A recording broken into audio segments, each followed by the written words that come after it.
¿No? Bueno, bienvenidos a la clase 26, que vamos a ver varios ejemplos de violación de las leyes de la física. La primera parte es a pedido. Me habían pedido que repase cómo es el tema este de imponer la condición de causalidad agregándole un i épsilon a la frecuencia. Así que esto en realidad creo que lo habíamos visto en la clase 11. De hecho, las slides son las de la clase 11. Pero bueno, vamos a repasarlo. Tenemos la ecuación de ondas. Planteo la ecuación de ondas escalar porque de todas formas en el Gauge-Lorentz las ecuaciones para los potenciales se desacoplan y queda una ecuación de ondas escalar para cada componente del potencial, el potencial escalar. Es una ecuación lineal, por lo tanto admite una solución en términos de una función de Green, que es la solución fundamental, o sea, es la respuesta a un impulso del sistema. Y la idea, bueno, va de condiciones que son intrínsecas a la función de Green, como los coeficientes de la ecuación no dependen explícitamente del espacio, la función de Green es invariante frente a traslaciones en el tiempo y en el espacio. Le ponemos condiciones de causalidad, o sea que la respuesta es posterior al estímulo, eso quiere decir que la función de Green va a ser cero si t es menor o igual que t', y en realidad debido a la velocidad finita de propagación de las perturbaciones, de hecho G va a ser cero en todo el exterior del cono de la luz, y después vamos a ver que es una propiedad de la ecuación de ondas en 3 dimensiones, que de hecho G está concentrada en el cono de la luz. La idea es resolver el problema mediante una transformada de Fourier en las 4 coordenadas, ¿no? La transformada de Fourier doble. Estas son las convenciones que estoy usando. Si bien este análisis no es necesariamente relativista, ya estoy usando una convención que queda prolija para después hacer paso a relatividad. En términos de transformada de Fourier, la ecuación de ondas se convierte en una ecuación puramente algebraica, que es la ecuación 6, o sea que lo único que queda es simplemente pasar este corchete dividiendo. El problema es qué pasa cuando el corchete vale 0, o sea, uno no puede dividir por 0, en particular si simplemente lo paso dividiendo, tendría que mi función de Green tendría singularidades sobre el eje real, cuando la frecuencia es más o menos C por K. Entonces, lo único que hay que entender es por qué no es aceptable que la función de Green tenga singularidades sobre el eje real. Y eso es por la condición de causalidad. O sea, hay una relación de sí y solo sí. Si una función f de t es causal, o sea, se anula idénticamente para t menor que 0, entonces la transformada de Fourier es regular en todo el semiplano superior.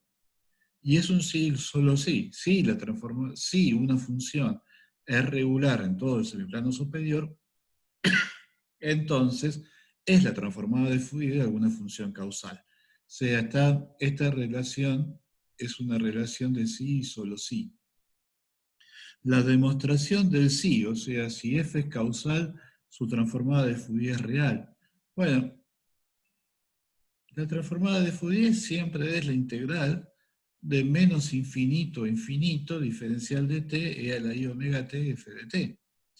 Pero claro, estoy asumiendo que f de t es causal. Por lo tanto, toda la parte de la integral que va de menos infinito a 0 se cae porque f de t vale 0 para t negativo. Entonces queda la transformada de Fourier queda como la ecuación 7. Y si yo pienso a omega en la ecuación 7 todavía es real, pero yo lo puedo pensar como una variable compleja. Ver si puedo extender esta función f de omega del eje real al plano complejo. Y veo que efectivamente la extensión del eje real al semiplano superior es posible, porque con esta fórmula f de omega más i sigma ahora se convierte en esto. Y debido a si sigma es positivo, esto me ayuda a la convergencia. De tal manera que si la ecuación 7 existía, la ecuación 8 va a existir mucho más. Si esta integral converge, esta integral va a converger mucho mejor, porque tengo el factor adicional de esta amortiguación exponencial. Por eso, la función f de omega no puede diverger para ningún valor de sigma, no importa cuánto valga omega. Siempre va a converger mejor de lo que ya convergía en el eje real. Así que esta es una de las dos implicaciones. Si la función es causal, la transformada no tiene singularidades con parte imaginaria positiva. La conversa, si esta función f de omega no tiene singularidades con la parte imaginaria positiva, cuando quiero calcular la f de t, tengo la posibilidad de cerrar. O sea, pienso al eje real simplemente como un contorno, una línea en el plano complejo. Puedo cerrar ese contorno, convertirlo en un contorno cerrado, agregando un arco en infinito, y lo que veo, un arco en el semiplano superior, y entonces, de vuelta, perdón, o sea, cuando t es negativo, acá tengo e a la más i módulo de t por omega, entonces, efectivamente, si cierro el contorno del semiplano superior, converge, porque me queda e a la menos módulo de t por la parte imaginaria de omega, o sea que i, pero entonces tengo un contorno cerrado, que no encierra ninguna singularidad de f de omega, porque estoy asumiendo que f de omega no tiene singularidades en el semiplano superior. Por lo tanto, por el teorema de los residuos, esa integral me tiene que dar cero. La integral sobre el arco tendía a cero cuando el radio del arco se iba a infinito, por lo tanto, la que tiene que ser cero es la integral sobre el eje real. Y de esa manera demuestro que si la transformada, si f de omega es una función de una variable compleja que no tiene singularidades en el semiplano superior, entonces es la transformada de Fourier de alguna función que es causal. ¿Está bien? ¿Esto se entendió?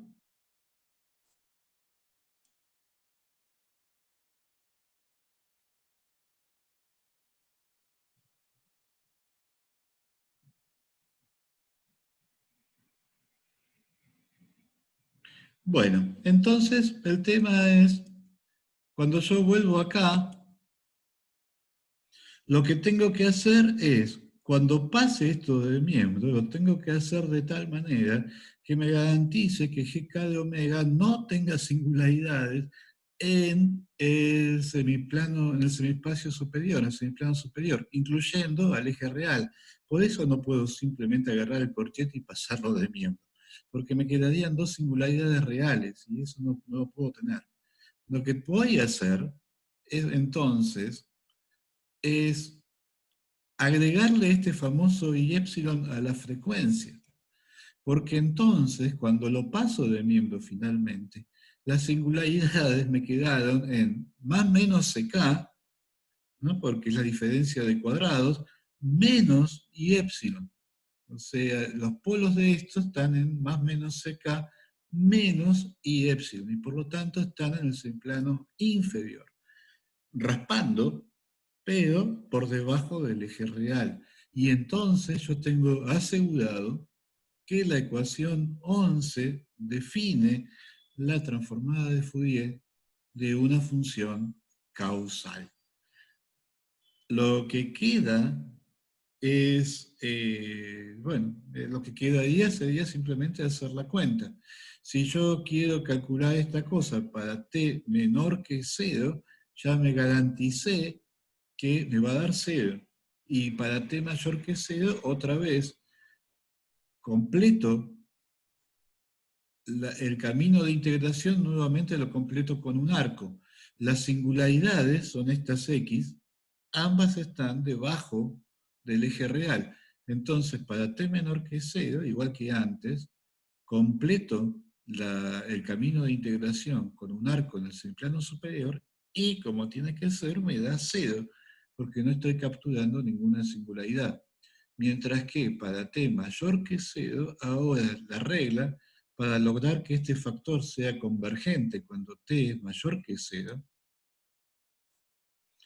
lo que necesito es cerrar el camino de integración en el semiplano inferior, y en este caso efectivamente veo que tengo que hacer la cuenta porque estoy capturando singularidades. O sea, que tengo que aplicar el teorema de los residuos, calcular el residuo en cada una de las singularidades, sumar, ver qué da. O sea, hay que hacer la cuenta. A lo mejor da 0, pero acá es obvio, no hay alternativa, tiene que dar 0. Acá por lo menos hay una cuenta que hay que hacer. Y efectivamente, uno la hace y recupera algunas de las versiones estándar de la función de Green. Después uno puede seguir y tratar de resolver la ecuación en K y le queda esencialmente la fórmula para los potenciales retardados. Pero ya con esto, ya en la ecuación 15, ya la función de Green ha tomado una forma reconocible. Así que todo el truco es ese. Agregarle el I epsilon a la frecuencia me garantiza que las singularidades van a estar por debajo del eje real. Y eso me garantiza que este GK de omega es la transformada de Fourier de alguna función causal.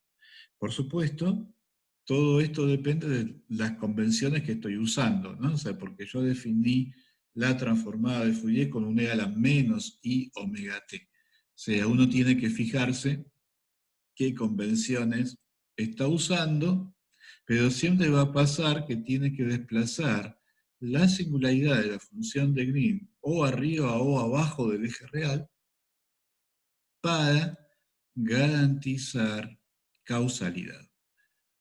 ¿Está bien? ¿Se entendió?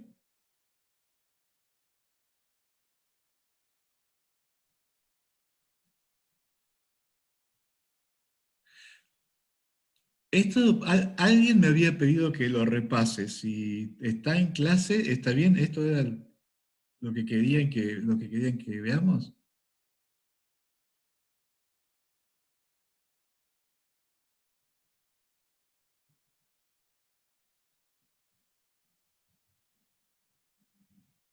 Parece que, bueno, vamos a asumir que la respuesta es sí. A ver. No, ¿qué dice? Ahí salió. Bueno, el último comentario es que, obviamente, si yo planteo esta solución, perdón, si yo planteo esta ecuación, la diferencia que hay entre esta ecuación y la ecuación de Laplace es que esta ecuación, precisamente porque este corchete tiene ceros, esta ecuación admite soluciones homogéneas. Entonces, no siempre uno quiere la solución causal de esta ecuación. A veces quiere soluciones de la ecuación que tienen otras condiciones de contorno. Y eso lo obtiene desplazando los polos de distintas maneras. Entonces, no siempre la prescripción de esta del I epsilon sirve para encontrar la solución causal. Hay otras prescripciones que dan otras soluciones de esta ecuación, que obviamente no van a ser causales, pero que muchas veces son las que uno necesita. Así que hay poquito más para decir acerca de este tema, pero eso ya sería más para un curso de teoría de campos que para un curso. Así que si no hay preguntas sobre esto, volvemos a Abraham Lawrence.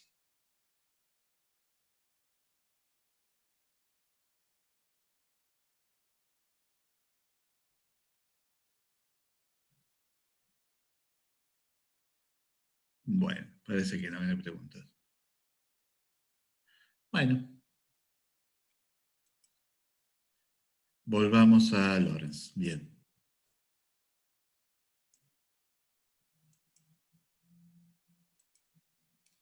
Bueno, el modelo de Abraham Lawrence. Habíamos visto que parecía extremadamente razonable. O sea, la pregunta era cómo podemos incorporar explícitamente la retroacción de los campos emitidos por una partícula acelerada en la dinámica de la partícula. Y parecía que era una buena idea simplemente agregar un término disipativo, calculando esta gama para que al menos si la partícula estaba en una órbita haciendo algún tipo de movimiento periódico, integrada esto a lo largo de un periodo, me dé precisamente la pérdida de energía que determina la ley del Larmor, que es este factor 12 cuadrado sobre 13 al cubo por el cuadrado de la aceleración. Y bueno, hacía la cuentita, había una integral por partes, que si la trayectoria es periódica era admisible porque no aparecía un término de superficie, y le quedaba esta ecuación. Y acá uno se veía que esta ecuación no funciona, porque es una ecuación de tercer orden, eso bueno, en principio no sería tan terrible, pero el problema es que tiene comportamiento, nos dejaba la alternativa de o imponer, o sea, aparecía, el problema es este signo menos. Debido a este signo menos, hay una solución, ¿no? Para la partícula libre, hay una solución en que simplemente X va como T, E a la MT sobre gamma. Y como encima gamma es un número en general, una espera, es un número chiquito, MT sobre gamma es inmenso, o sea que no solo tengo una solución que diverge exponencialmente, sino que además diverge exponencialmente en un tiempo muy, muy chiquito. Lo cual obviamente no era aceptable. Uno podía simplemente pedir una condición de contorno a futuro, es decir, bueno, vamos a asumir que la solución está acotada cuando t tiende a infinito, pero eso implicaba entonces una violación de causalidad. Si yo quería calcular la respuesta a un impulso o a un escalón, en el lado izquierdo veía que la solución empezaba a ser distinta de cero antes de que yo le aplique el impulso o el escalón. Por lo cual, de cualquiera de las dos formas, la ecuación 16 tenía un comportamiento fuertemente patológico. Y entonces, bueno, la idea era hacer un análisis más detallado de este problema, y para eso la estrategia que encontraron Lawrence y Abraham es, bueno, no estudiar el caso de una partícula puntual, sino empezar con una distribución de carga finita. El problema es el problema del autocampo, o sea, es muy difícil evaluar la acción sobre la partícula de los campos en la posición de la misma partícula, porque no están bien definidos. Yendo a una distribución finita, evito ese problema, porque puedo calcular los campos en un elemento de la distribución causados por los otros elementos de la distribución. Entonces, la idea era esa. Asumo una distribución razonablemente sencilla, calculo entonces la fuerza sobre cada elemento de la distribución, evitando el problema del autocampo, o sea, explícitamente no tengo en cuenta el autocampo. Calculo la fuerza neta sobre la distribución. Vemos que en este caso, como en realidad no es un sistema cerrado, porque está interactuando con el campo electromagnético, en este caso no vale la tercera ley de Newton, y esta fuerza sobre toda la distribución efectivamente me da algo distinto de cero, y eventualmente trato de recuperar el caso de una partícula como algún caso límite de una distribución finita. Así que esto fue lo que hicimos la vez pasada. Habíamos asumido una distribución de cargas rígida, había un centro de carga y la distribución se movía rígidamente con el centro de carga. Tampoco le permitíamos rotar, o sea, la velocidad de todos los puntos era paralela entre sí. Y entonces, bueno, definí entonces la transformada de Fourier, la distribución de carga, la transformada de Fourier de la corriente.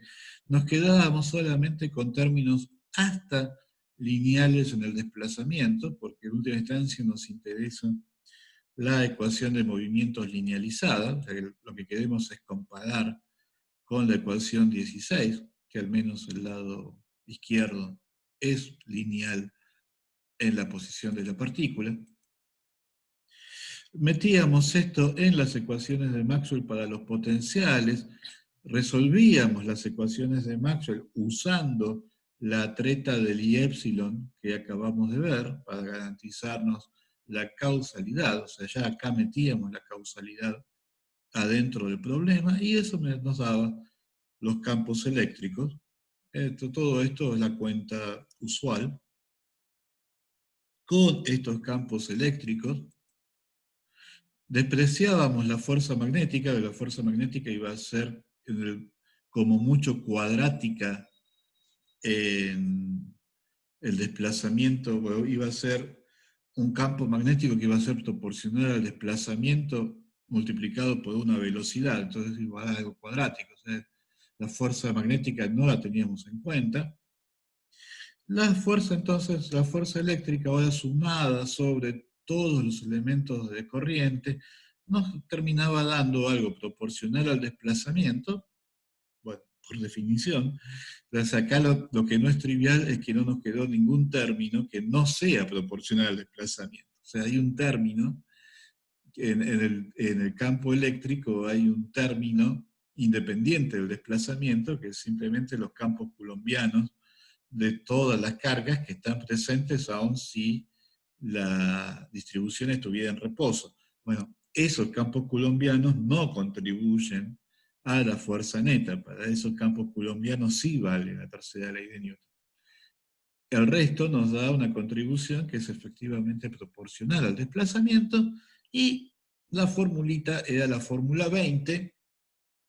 Con la fórmula 20 uno escribía ya una primera ecuación de movimiento y le quedaba esto en ausencia de un campo externo. O sea, a esto habría que sumar, si yo además esta partícula la pongo en un campo, acá me aparecería el campo eléctrico en el lado derecho. O sea que esto es completamente general. Fíjense que apareció el cuadrado de la transformada de la densidad de carga, porque tengo el campo es proporcional a la densidad de carga y a su vez pongo otra densidad de carga para calcular la fuerza. Así que, en principio, esto es la solución del problema. Ahora, me doy cuenta que la ecuación 21, tal como está escrita, no me sirve, porque yo esta cosa md sería la masa que tendría la partícula si no hubiera carga, y yo eso no lo puedo medir.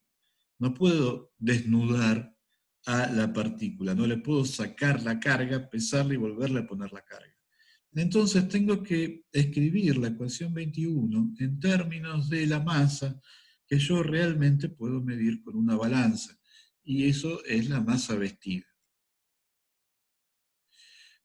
Entonces la idea era, bueno, para terminar la cuenta, calcular esta función lambda de omega, ver qué era la masa vestida, reescribir la ecuación de movimiento en términos de la masa vestida y analizar si esa ecuación tenía, si me daba finalmente que había frecuencias libres, o sea, ceros de este corchete, o si la función de Green sería 1 sobre el corchete, polos de la función de Green con parte imaginaria positiva. Eso era lo que mataba a la ecuación de Abraham-Lorentz original, que había frecuencias libres del sistema con parte imaginaria positiva, y ahí estaba la violación de causalidad.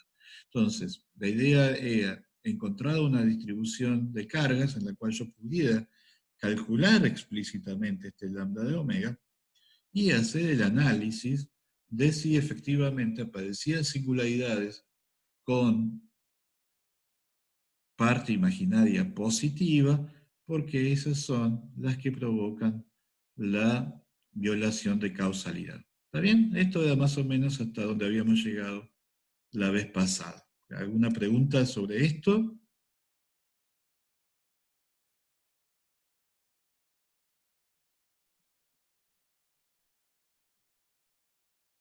Bueno, un no muy enfático por parte de alguien, no menos enfático por otra persona. Bárbaro. Bueno, entonces ahora sí arrancamos con lo nuevo.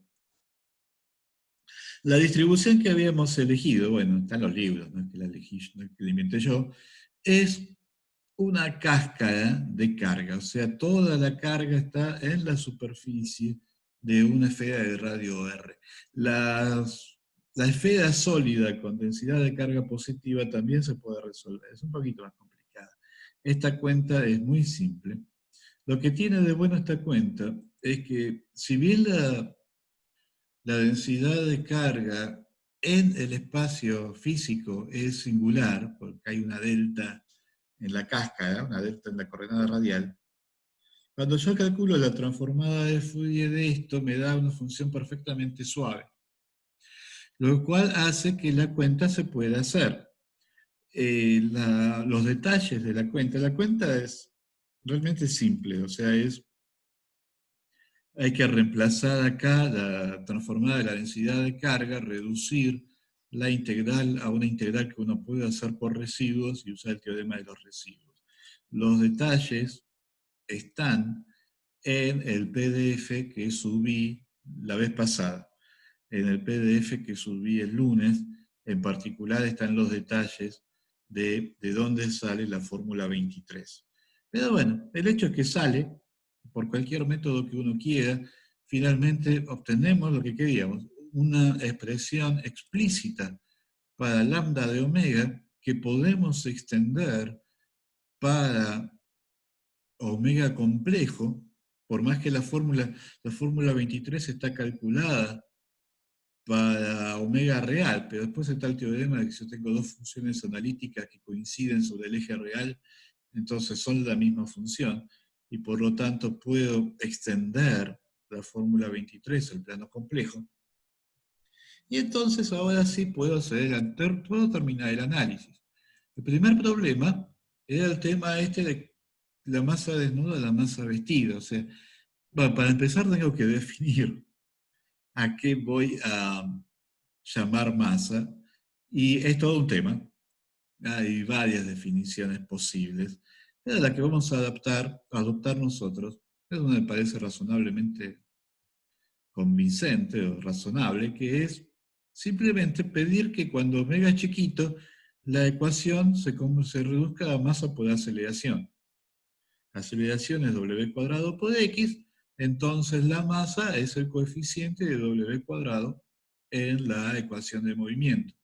Y cuando mido la ecuación de movimiento y tomo el límite cuando omega tiende a cero, veo que este lambda de omega me da un factor proporcional a omega cuadrado cuando omega es chiquito, ¿no? O sea, acá ya tengo un omega explícitamente, acá cuando hago el desarrollo de Taylor de la exponencial, el término independiente se cancela, pero el término lineal no. De manera que me queda acá efectivamente algo que va como omega cuadrado. Con mi definición, eso sería una contribución a la masa de la partícula. Y entonces, la masa desnuda sería la masa verdadera menos, o sea, tengo que sustraer la contribución que viene del lambda. Y eso me da la ecuación 25. Se ve que entonces, si pasan esto de lado, se ve que lo que estamos diciendo es que la masa vestida es la masa desnuda más el potencial electroestático de la distribución de carga. Y me quedó un factor 2/3, que en realidad no significa nada, es simplemente porque en relatividad no puede haber una distribución rígida de carga como la que estamos suponiendo. Cuando uno hace el análisis, un análisis relativista un poco más consistente, eso es lo que hizo Fermi en la década del 20, ve que realmente este factor es la energía electroestática de la distribución de carga. O sea que básicamente lo que estamos diciendo es que la masa es la energía dividido c cuadrado, y cuando voy a calcular la energía, tengo que tener en cuenta que la distribución de carga tiene una cierta energía de origen electroestático. Y entonces la masa vestida es la suma de ambas. Y bueno,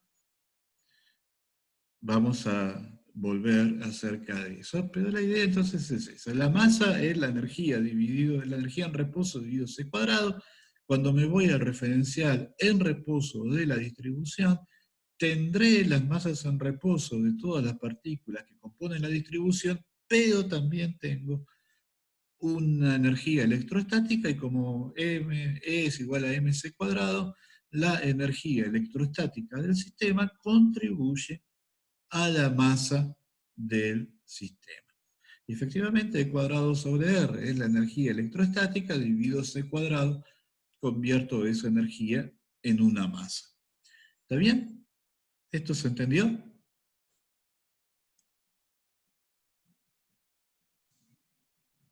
¿Algo que le llame la atención sobre este tema de las dos masas?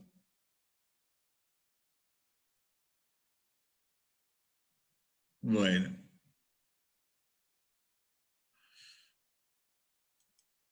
porque entonces ahora, reescribiendo la ecuación que tenía en términos de la masa vestida, me queda esta ecuación donde veo que toda la no trivialidad está en este factor eta, que esencialmente es donde está el 12 cuadrado sobre 3c al cubo, que venía de la fórmula de Abraham-Lorentz, que cuando yo lo mido un poco mejor, me doy cuenta que simplemente es el cociente entre el radio clásico de esta partícula que estoy modelando como una esfera cargada, dividido el radio verdadero de la esfera. Y como el radio clásico habíamos visto que en general es muy chiquito, mucho más chico que la longitud de onda Compton de la partícula, efectivamente este eta es realmente un número muy chico, normalmente, y bueno, entonces uno esperaría que efectivamente esta fórmula no dé cosas que sean completamente irrazonables. Así que lo que viene ahora es ver, si esta es la ecuación de movimiento, cuáles son las frecuencias en las que el sistema puede oscilar libremente. O sea, cuáles son las soluciones de esta ecuación. Para que esta ecuación sea cierta, se tiene que anular el corchete. O sea, tengo que ver cuáles son los ceros, bueno, de todo, ¿no? Omega cuadrado por el corchete. O sea, hay un cero que obviamente va a estar, que es omega igual a cero. Con omega igual a cero, mueve el omega cuadrado, por lo tanto, efectivamente es solución. Cualquier otra solución tiene que venir de un cero del corchete. Así que la pregunta era si había soluciones con parte imaginaria positiva. Esas son las que o me violan causalidad o me vuelven que el sistema sea inestable, según las condiciones de contorno que yo pongo. Con condiciones de contorno causales hacen que el sistema sea inestable. O sea que la pregunta es, ¿qué puedo decir acerca de los ceros de este corchete? Así que asumo que tengo un cero, que me conviene escribirlo de esta manera, o sea, sacar este factor c sobre 2r para tener en cuenta las dimensiones. Si es la parte real, eta es la parte imaginaria. Quiero ver si hay ceros que tienen eta positivo, Bueno, la ecuación me queda así, ya el omega cuadrado no va a ser 0, tengo que matar el corchete, separo parte real y parte imaginaria, me queda la ecuación 29. Y acá es cuando me doy cuenta que para que una solución con eta positivo, que son las que me traen problemas, solamente puede aparecer cuando este factor bar teta es mayor que 1. Porque si eta es positivo, bueno, el coseno de xi siempre está entre -1 y 1.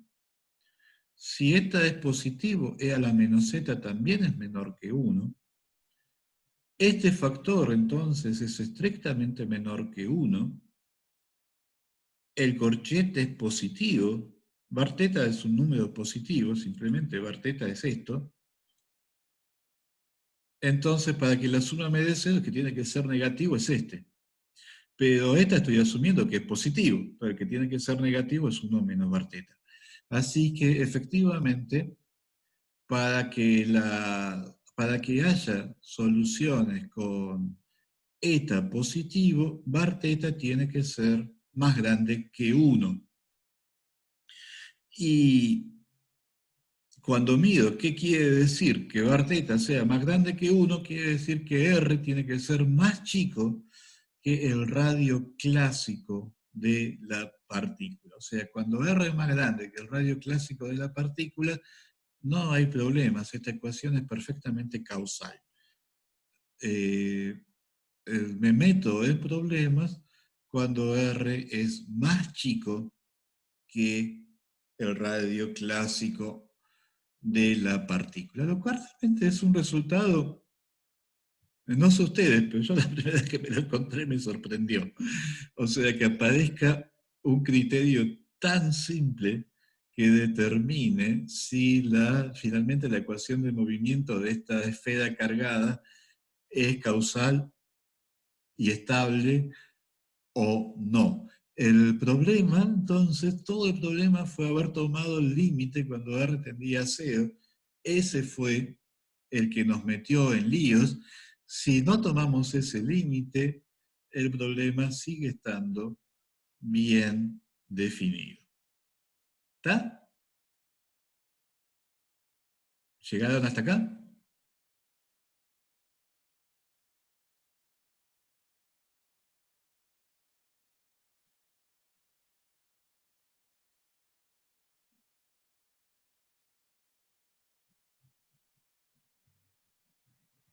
Bueno. Bueno, entonces, un último comentario. Uno se puede preocupar de cuán general es esto, o sea, si se da que esto funciona solamente para esta distribución de carga, ¿qué puede decir en general? O sea, si puede decir algo simplemente a partir de la expresión 20, tratando de hablar, pedirle lo menos posible a esta transformada de Fourier de la densidad de carga. Y la gran sorpresa es que sí, o sea, usando argumentos de variable compleja, uno puede decir cosas acerca de dónde van a estar los ceros de una expresión de esta pinta. Y bueno, de vuelta, ¿no? Es absolutamente esencial la forma en que uno desplazó los polos de esta integral por cómo está usando la prescripción del I epsilon. Yo no me voy a meter en esto, pero si quieren ver el tipo, perdón, estoy yendo al revés, no, el tipo de técnicas que hay que usar, les recomiendo ver el Landau y Lifshitz de física estadística, o sea, no el de campos, el de física estadística, la primera parte, el volumen 5, la sección 123, no analiza este problema, analiza un problema similar. O sea, hay que hacer una pequeña traducción de lo que está diciendo, de lo que están diciendo en este caso, para aplicarlo a este problema, pero se puede hacer fácilmente. Y acá tienen entonces las herramientas que necesitan si quieren hacer el análisis para un ROSU, K, cualquiera. Y de vuelta la conclusión es la misma, o sea, ¿cuál es el tema?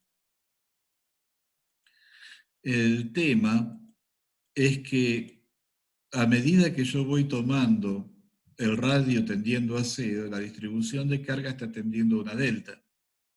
Y entonces la transformada de Fourier de la delta es una constante. Y si yo acá pongo una constante, esta integral diverge. O sea que el problema es ese, que cuando yo voy tomando el radio tendiendo a cero, esto se me hace cada vez más grande. Yo ya tengo un W acá al cuadrado. Entonces lo que va a pasar cuando R se hace chico, cuando R tiende a cero, esto se hace grande y estoy haciendo que la masa desnuda cambie de ciclo. O sea, en algún momento la masa desnuda se me hace negativa. Y con la masa desnuda negativa,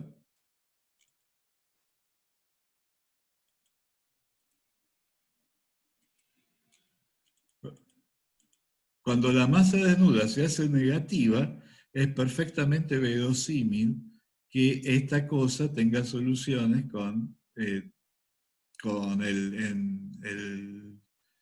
donde yo no quería, en el semiplano superior.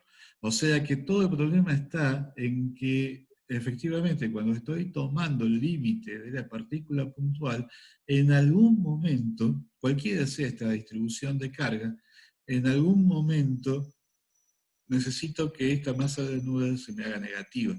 De hecho, en el límite de R tendiendo a cero, la masa desnuda se me hace negativa e infinita. Esto es uno de los motivos que hace que este problema sea interesante, porque después, en los 30 y 40, cuando se desarrolló la teoría cuántica de campos, empezaron a encontrar este tipo de problemas por todos lados. O sea, yo puedo, así como yo acá definí la masa diciendo que la, la ecuación para frecuencias bajas se me convierta en masa por aceleración, yo puedo definir que, bueno, la carga que yo mido con un galvanómetro, la calculo viendo cómo es la dispersión de dos partículas y pidiendo que en el límite de bajas energías eso vaya a una repulsión coulombiana. Y de esa manera puedo definir lo que efectivamente mido como la masa. O sea, ¿cuál es la idea? La idea es que una partícula cargada, esto que estamos estudiando acá, que la partícula está interactuando con su propio campo, lo está haciendo todo el tiempo.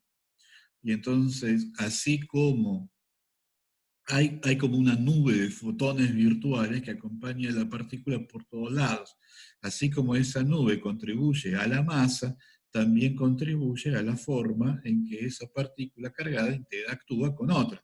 No puedo así como no le puedo sacar la carga a la partícula, tampoco le puedo sacar la nube de fotones virtuales que la rodean. Entonces, cuando voy a calcular la dispersión de dos partículas, tengo que tener en cuenta. Hago eso y me da que la sección eficaz es infinita. O sea, no solo no va a la sección de eficaz de Rutherford, que es lo que yo le pedía, de hecho, diverge. Bueno, ¿cómo arreglo eso? Y bueno, digo, bueno, lo que pasa es que yo tengo una carga desnuda y en realidad es al revés. Yo calculo la sección eficaz en términos de esta carga desnuda, la igualo a la sección eficaz de Rutherford y de ahí calculo cuánto es la carga desnuda. Me da, como en este caso, así como en este caso la masa desnuda me da que es menos infinito para una partícula puntual, cuando calculo la carga desnuda también me da un infinito para un electrón puntual, pero por otro lado, en teoría cuántica de campos, el electrón es puntual. Bueno, entonces, de ahí se desarrolló lo que se llama toda la teoría de renormalización, Y la pregunta es, bueno, bárbaro, está bien, yo tengo, ajusté la masa, ajusté la carga, ¿voy a tener que seguir este infinito? ¿O hay un cierto conjunto de parámetros que una vez que yo vestí esos parámetros, ya me puedo quedar tranquilo que no me van a aparecer más infinitos? Y lo que tiene el electromagnetismo y en general las teorías de Gauge es que efectivamente son lo que se llaman teorías renormalizables. Hay un conjunto de parámetros que son la masa, la carga y un tercer parámetro, que no me voy a meter, pero hay tres parámetros que si uno puede controlar esos tres parámetros, vestir esos tres parámetros, puede estar seguro que ya no le van a aparecer más infinitos. En cambio, la relatividad general es una teoría que no es renormalizable. Uno necesita renormalizar un conjunto infinito de parámetros. Siempre a medida que va haciendo cálculos en teoría de perturbaciones, cada vez que agrega un término más a la teoría de perturbaciones, le aparecen infinitos nuevos. Y tiene que estar constantemente volviendo a renormalizar la teoría para poder sacar algún tipo de conclusión. O sea que les conté cómo seguía la historia. Un interés que tiene este tema es que es un caso temprano de un problema de renormalización. Este reemplazo de la masa desnuda por la masa vestida se llama una renormalización. Y este tipo de problemas se volvieron muy acuciantes cuando se desarrolló la teoría cuántica de campos. Para el electromagnetismo, lo resolvieron Dyson y Tomonaga en la década de los 50. Después se vio que la solución de Dyson y Tomonaga servía también para teorías de Gauge. Hooft y Veltman demostraron la renormalización de la teoría de Gauge usando la técnica de regularización dimensional que habían inventado Bolini y Giambiaggi, pero sin citarlos. Y con eso se ganaron el premio Nobel. Pero en relatividad no funciona. O sea, siempre la teoría de la relatividad llegó al mundo para molestar. En este caso, no, las técnicas de renormalización que son exitosas en teorías de Gauge no funcionan para la teoría de la relatividad. ¿Está bien? ¿Le gustó este último cuentito?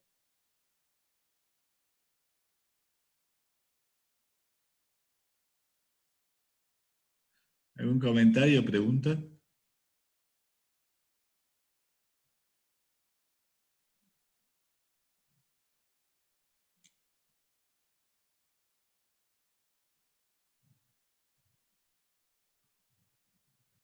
Bueno, bárbaro. Bueno, la situación es que finalmente,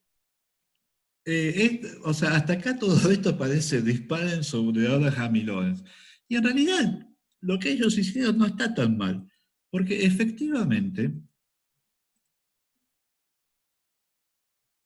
si yo realmente tomo el límite cuando R tiende a 0 de la ecuación que tenía, efectivamente me queda esto, que esto es el término de gamma por la derivada tercera de x. O sea que realmente ese término sale de la cuenta, ¿no? No es un invento. Si yo tomo el límite cuando R tiende a 0, recupero la ecuación de Abraham y Lorentz con el término de derivada tercera. Y además tiene la virtud de que es un término que no depende del radio de la partícula y que todos los demás términos en este límite tienden a cero. O sea, realmente la ecuación 30 es el límite, que es la ecuación de Abraham y Lorentz, realmente es el límite de esta ecuación cuando R tiende a cero. Y de vuelta, usando un poquito de análisis complejo, uno puede demostrar que eso no es una propiedad de la distribución de carga que estamos usando. O sea que realmente para cualquier distribución razonable de cargas, efectivamente uno cuando toma el límite, cuando la distribución converge a una delta, la ecuación le queda la ecuación 30. O sea que en algún lugar la fuerza de Abraham y Lorentz es parte, está ahí. Es parte de la física. La pregunta es cómo hay que entender la ecuación 30 para lograr resultados que tengan sentido, manteniendo, o sea, ¿cuál es la virtud de la ecuación 30? La virtud de la ecuación 30 es que es muy sencilla. Entonces, queremos ver si hay alguna forma de entender lo que está diciendo la ecuación de Abraham-Lorentz, que siga siendo razonablemente sencilla y que no nos meta en problemas de inestabilidad o de falta de causalidad. Así que eso es lo que vamos a ver ahora y la clase termina con dos temitas chiquitos más que tienen que ver con Abraham y Lorentz. Así que la propuesta sería que hagamos el recreo y cuando volvamos, la idea es cómo rescatar al modelo de Abraham y Lorentz, cómo realmente, a pesar de todo lo que venimos diciendo, uno puede usar el modelo de Abraham y Lorentz si tiene un par de precauciones, y con eso evita los problemas graves. ¿Está bien? ¿Les parece bien? ¿Seguimos en 15 minutos?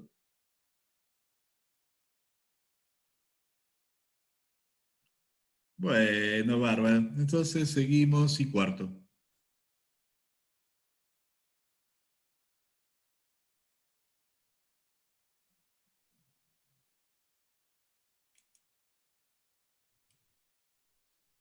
Bueno, habíamos quedado que la idea era, dado que efectivamente Abraham y Lorentz y Planck tienen razón, el límite cuando R tiende a cero de la ecuación que escribimos es este, y eso de hecho es independiente de la distribución de carga que uno está usando. Lo único que está asumiendo es que la distribución de carga tiende a una delta en algún límite. Bueno, a ver si realmente el problema no es que estamos entendiendo mal la ecuación, sino hay alguna forma de entender la ecuación que haga que tenga sentido. Y la idea es bastante simple. La idea es decir, bueno, pero en realidad todo esto es un desarrollo perturbativo.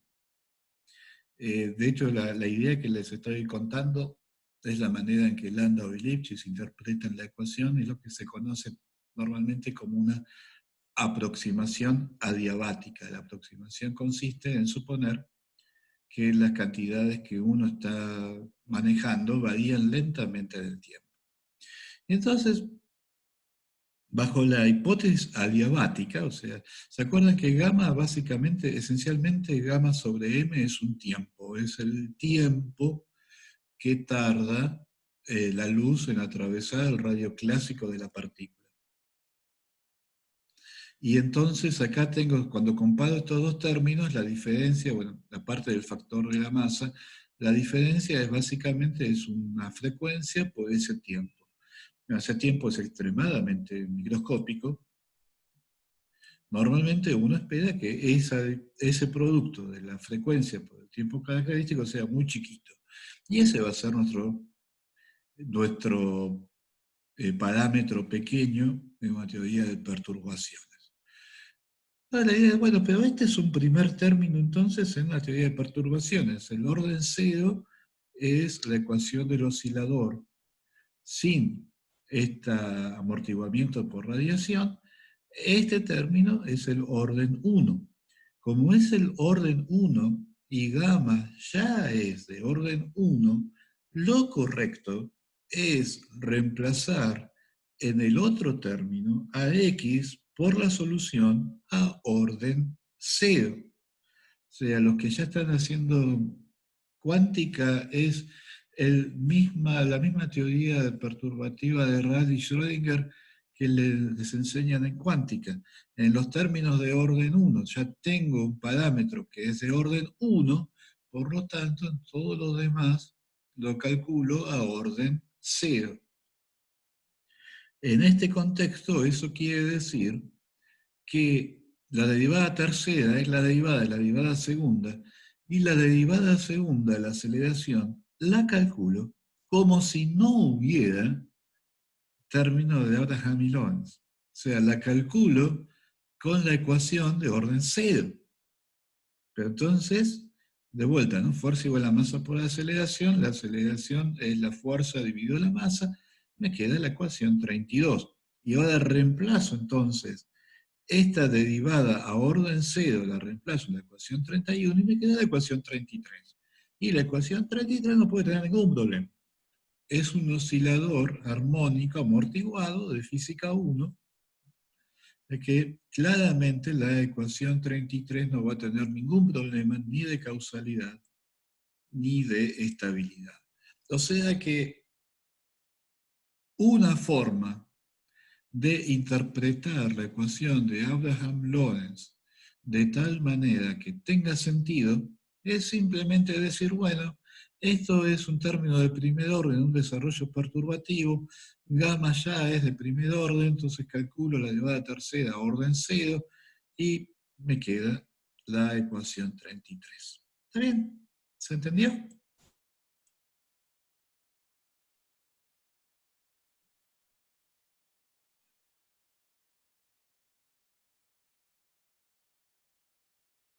¿Algún comentario, pregunta sobre esto?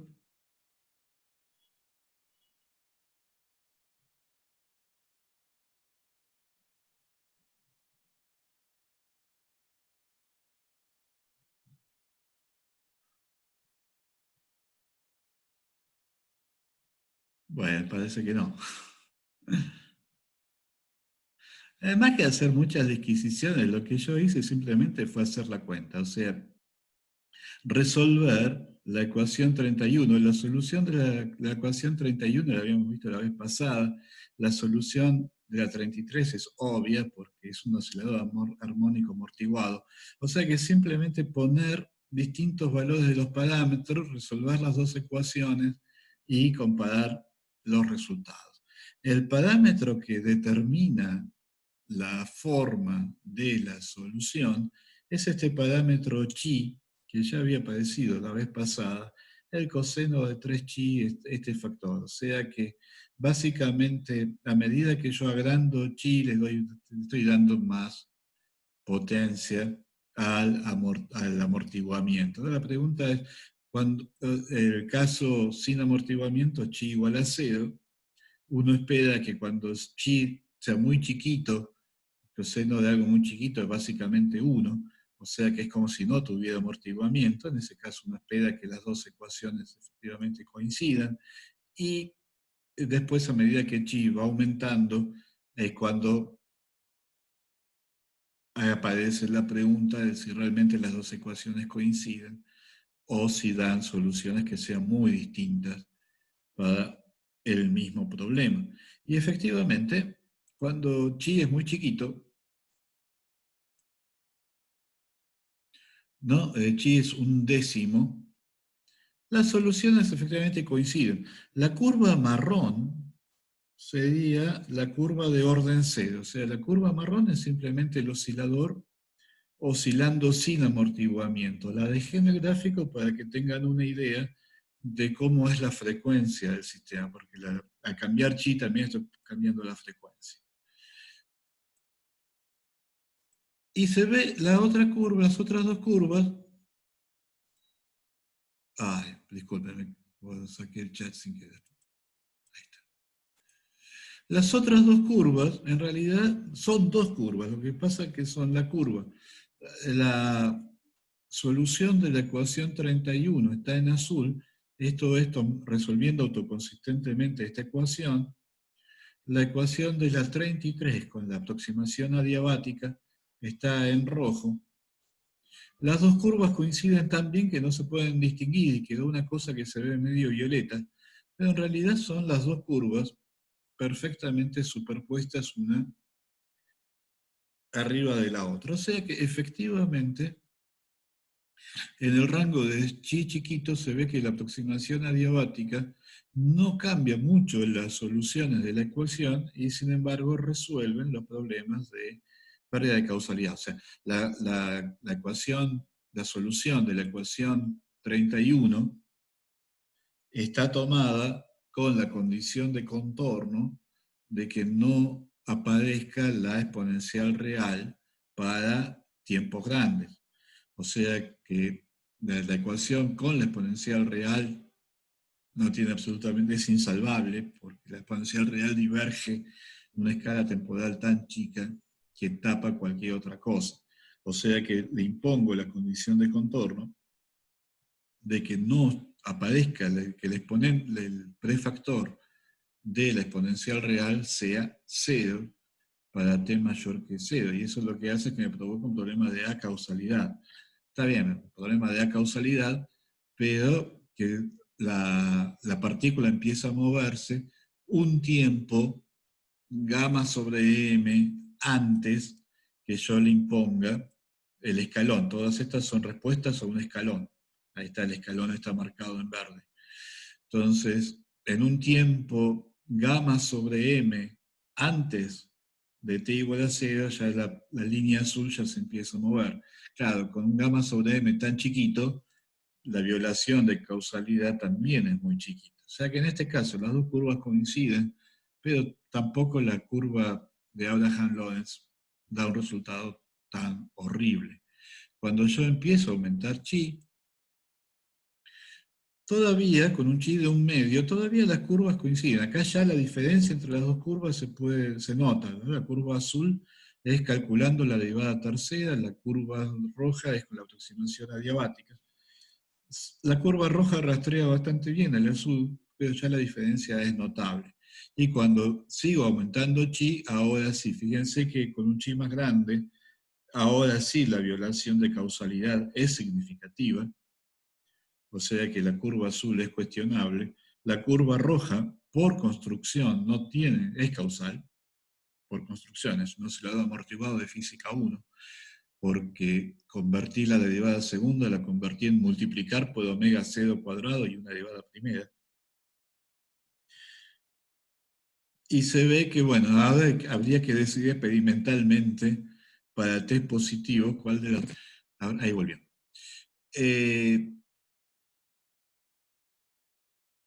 Entonces, la conclusión básicamente es que las cosas dan como uno esperaba. La aproximación adiabática efectivamente funciona muy bien cuando este factor chi es chiquito, y a medida que le voy dando manija a este factor chi, por un lado se me vuelven más graves los problemas de falta de causalidad de la ecuación de Abraham-Lorentz, y por otro lado ya la aproximación adiabática y la solución completamente autoconsistente ya no son iguales, y por lo tanto habría que decidir de alguna forma cuál de las dos es la que representa mejor la dinámica del sistema. ¿Está bien? ¿Se entendieron estos dibujitos?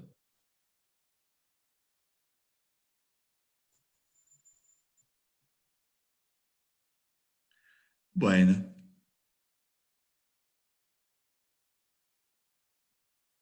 Bueno, entonces terminamos con dos cosas muy chiquitas, pero que me pareció que valía la pena mencionar. Nosotros vimos, lo primero que hicimos cuando dedujimos la fórmula del Larmor fue calcular el tiempo de colapso de la órbita del modelo de Bohr.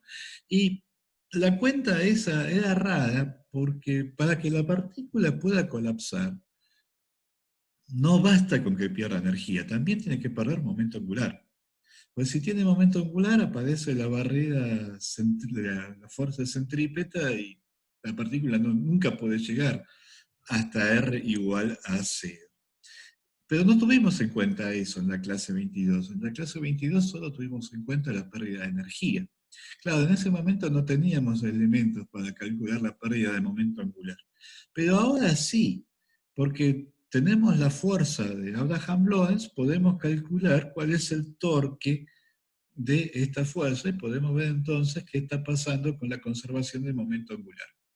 Para que asegurarnos que la cuenta tenga sentido, vamos a usar la aproximación adiabática, o sea, para calcular esta aceleración, calculo la aceleración teniendo en cuenta solamente la fuerza coulombiana, o sea, resuelvo la ecuación de orden cero, y este es el resultado que voy a usar en la 35 para calcular la fuerza de Lorentz. Y lo que veo es obvio, ¿no? Calcular la derivada respecto de t, o derivo la x o derivo la r. Bueno, si la órbita es aproximadamente circular, la derivada de la r va a ser muy chiquita, y lo que tengo que derivar es la x. Y entonces me queda la fuerza, me queda la 37. Acá habría un término que además dependería de r punto, es muy chiquito.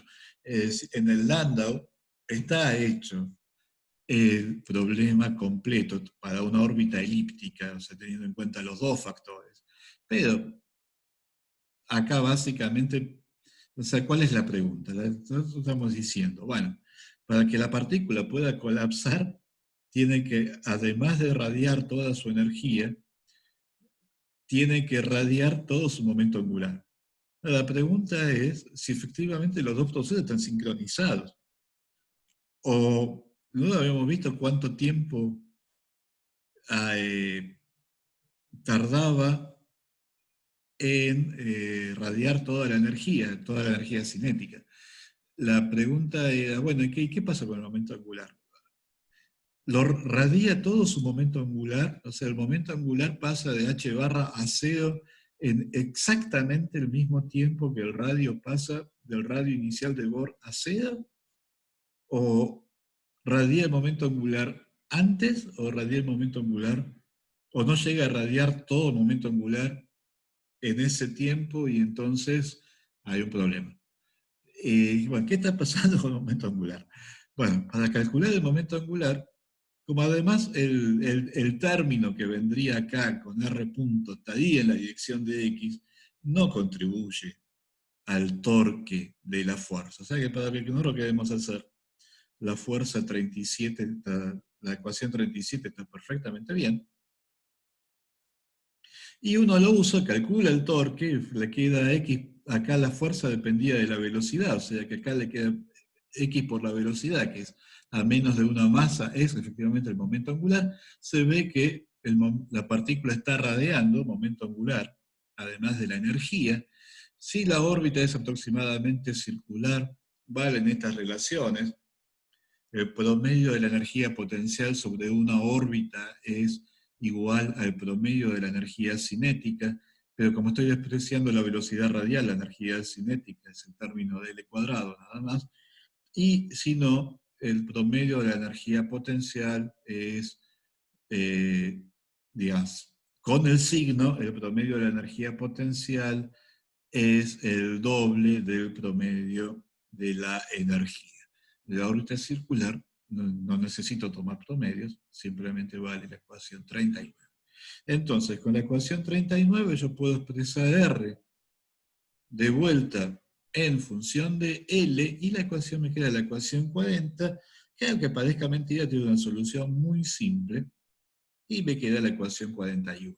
O sea que el momento en que este corchete se me hace cero es el momento en que L es cero, L0 es h barra, es el momento angular de partida.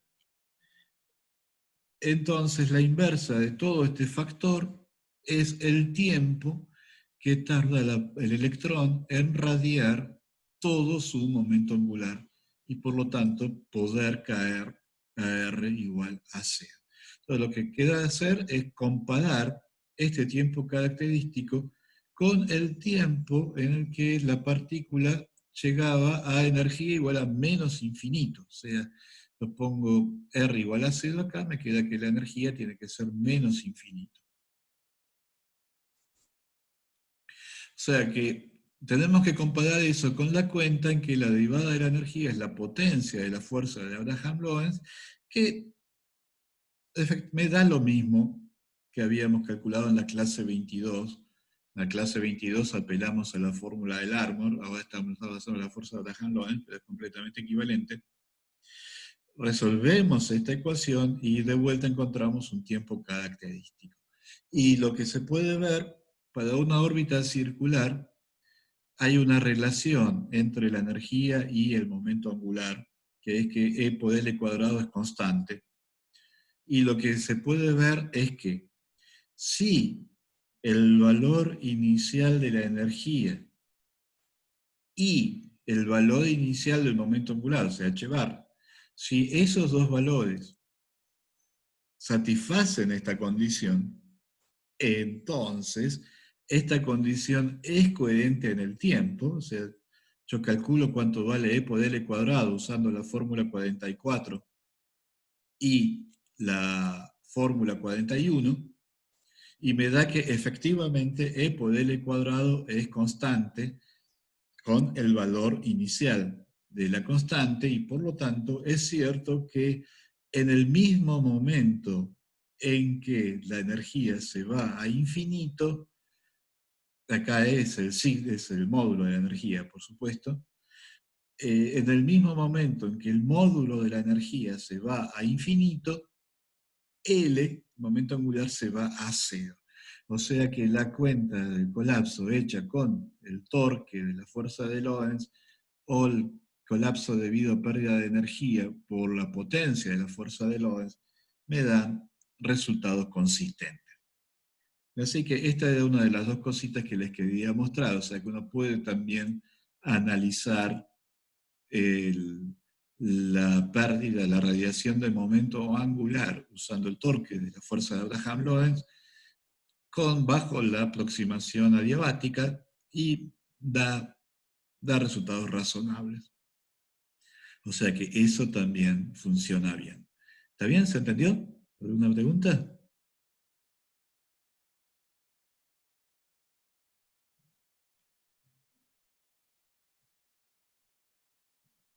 Bueno, bárbaro. Entonces, lo último entonces hasta acá estábamos siempre hablando en el régimen no relativista. ¿Qué pasa en el régimen relativista? O sea, una de las cosas que tiene de bueno la ecuación de Abraham-Lorentz es que como es muy simple, también es muy fácil de generalizar el caso relativista. Uno dice, bueno, la fórmula de Abraham-Lorentz vale cuando la partícula se está moviendo despacio. La partícula siempre se está moviendo despacio en su referencial en reposo. Entonces, generalizo la fuerza de Abraham-Lorentz pidiendo que haya una fuerza que tenga las propiedades vectoriales adecuadas a una fuerza y que en el referencial en reposo se reduzca a la fuerza de Abraham-Lorentz. En este caso, la ecuación de movimiento relativista sin amortiguación de radiación, la fuerza de Lorentz, es la ecuación 45.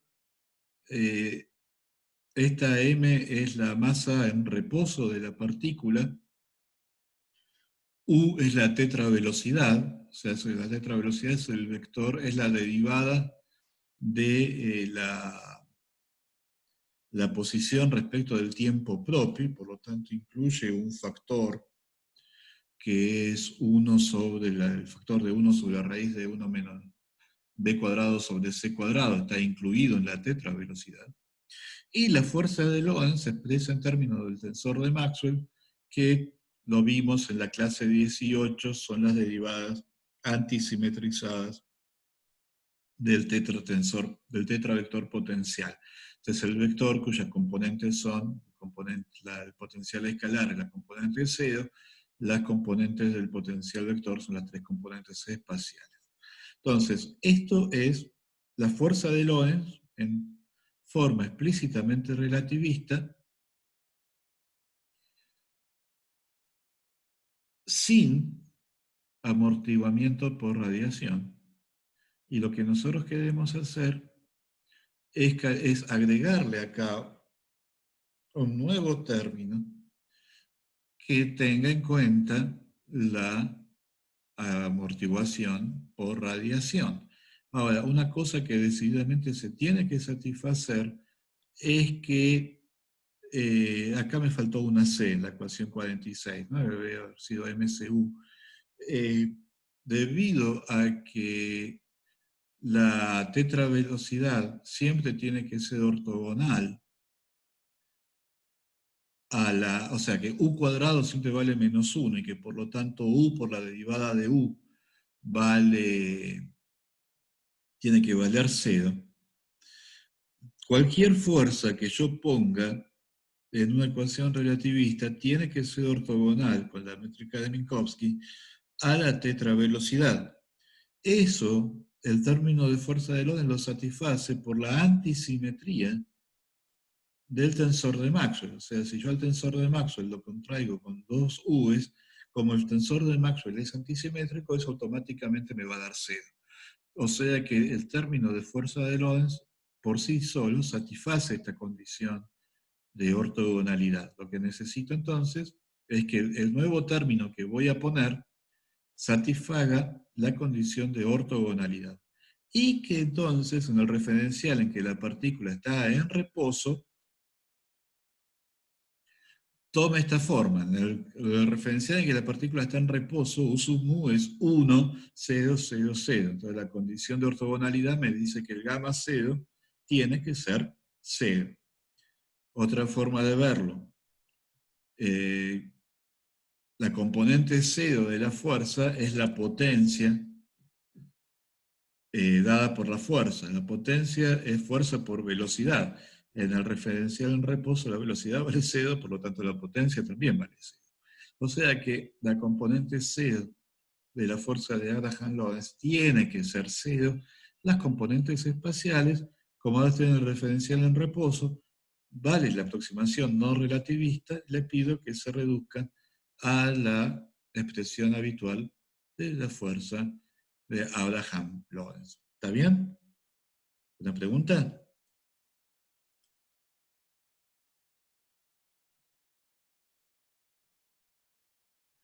Bueno, porque en realidad entonces el problema ya está resuelto, porque si yo le pido que gamma mu efectivamente sea un vector, si yo sé cuánto vale en algún referencial, ya sé cuánto vale en cualquiera, simplemente calculo la transformación de Lorentz. Y esa cuentita eh, tengo que tener en cuenta que la tetraaceleración, ¿no?, que es la derivada de la tetravelocidad respecto del tiempo propio, y le agregué una c para que tenga unidades de aceleración. Efectivamente, uno hace la transformación y le queda la ecuación 50, o sea, aparece este nuevo término que en realidad tiene que aparecer porque este término solamente no satisfaría la condición de ortogonalidad. O sea, cuando yo calculo esto como una integral por partes, ¿no? Puedo meter la u adentro de la derivada, pero todavía tengo que sacar la derivada de la u. Cuando meto la u adentro de la derivada me da 0, porque u por a me da 0. Por a me da 0.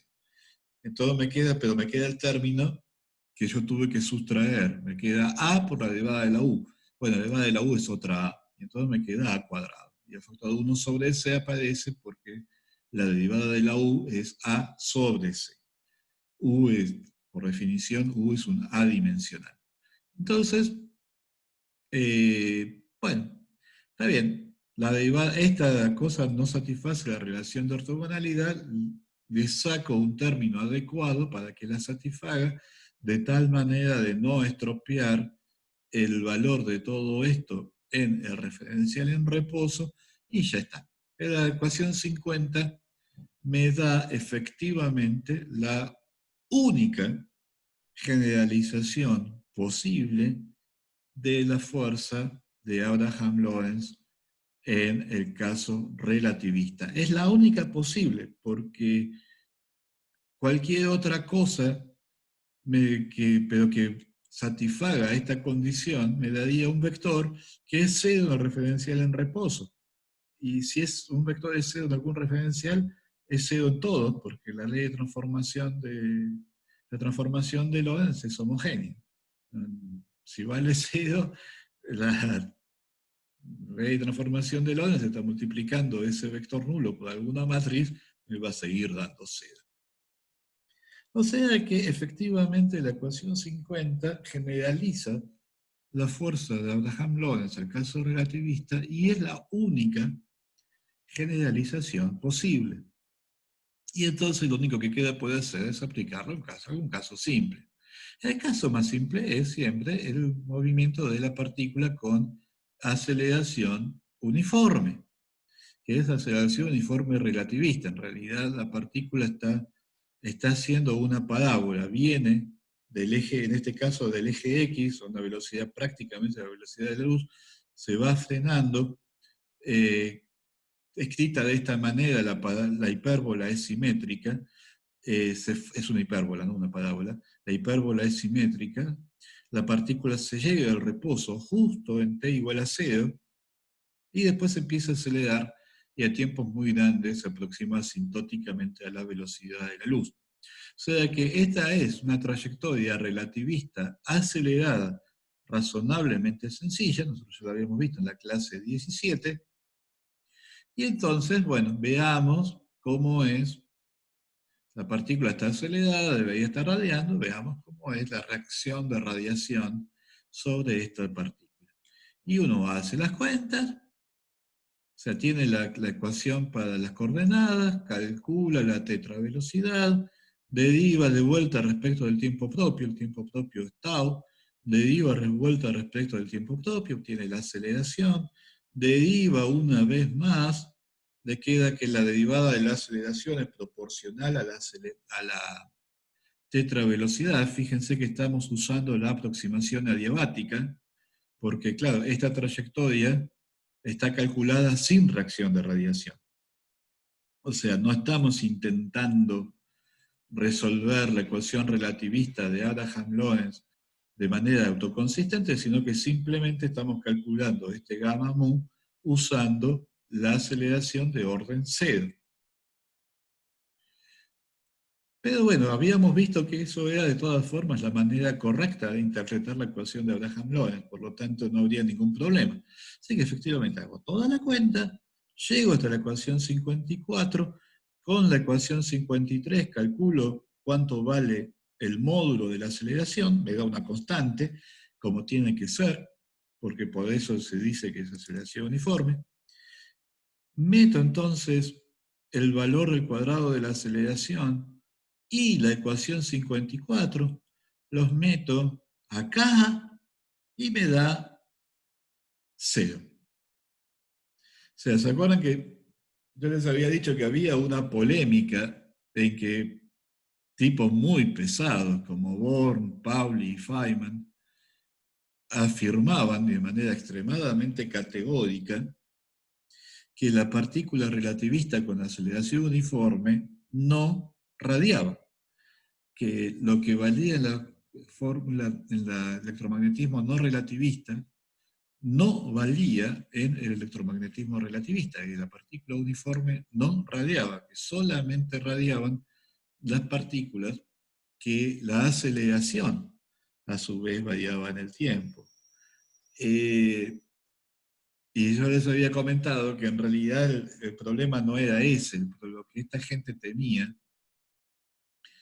era que si la partícula uniformemente acelerada, o sea, por el principio de equivalencia, una partícula uniformemente acelerada en un referencial inercial era equivalente a una partícula en reposo en un campo gravitatorio. Y entonces parecería como una partícula en reposo en un campo gravitatorio no radia, el principio de equivalencia parecía dictar que la partícula uniformemente acelerada en un referencial en reposo, un referencial inercial, no tenía que radiar.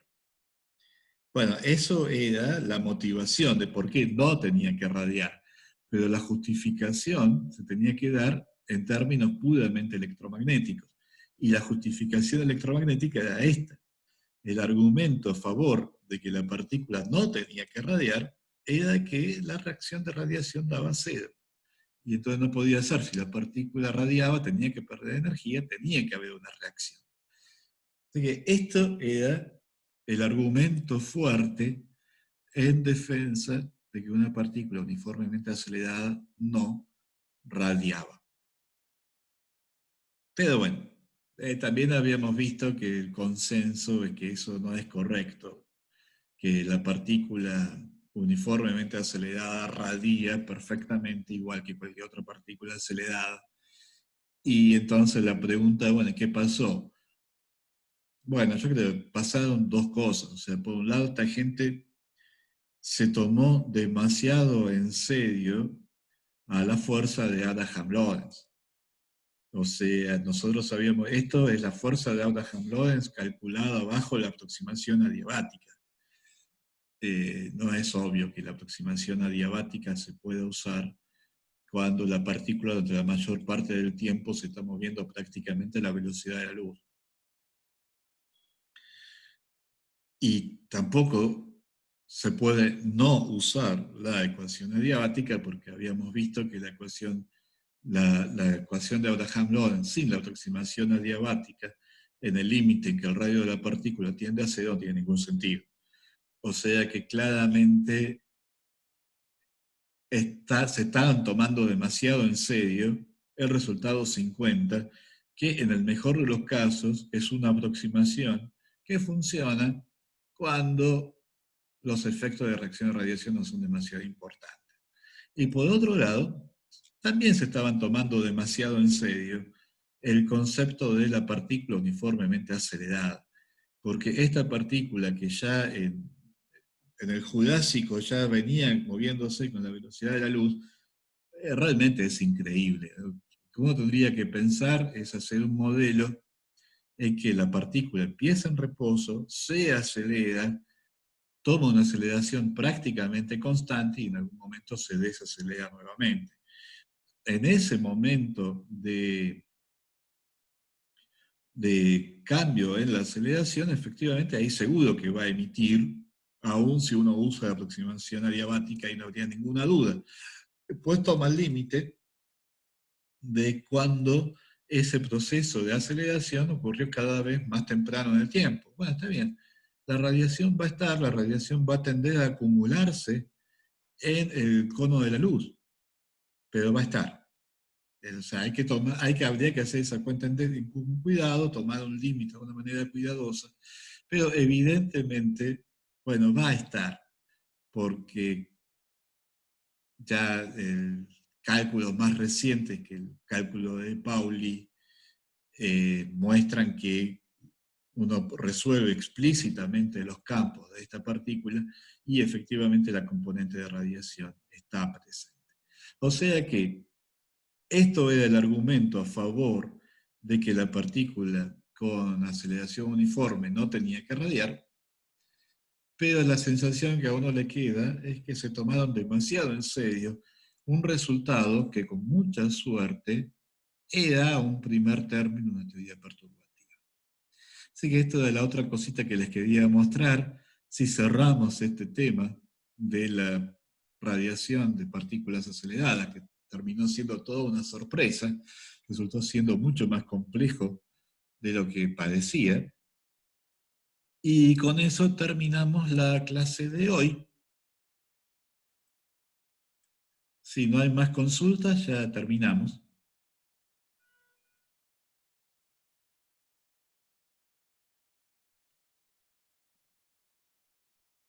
Parece que no. A ver. Sí. No, parece que no hay consultas. Así que bueno, la semana que viene es medio un fue programa, porque quería que veamos ese tema, que es un tema de teoría clásica de campos, la relación que hay entre el formalismo hamiltoniano de una teoría de Gauge y la existencia de vínculos en el formalismo hamiltoniano. Así que la idea es hacer un poco un repaso de qué es el formalismo hamiltoniano, porque necesitamos el concepto de transformación canónica, y usarlo después eso para estudiar la formulación hamiltoniana del electromagnetismo. Así que si les parece bien, nos veríamos el lunes. Suerte con la tercera entrega de problemas y buen fin de semana. Hasta el lunes.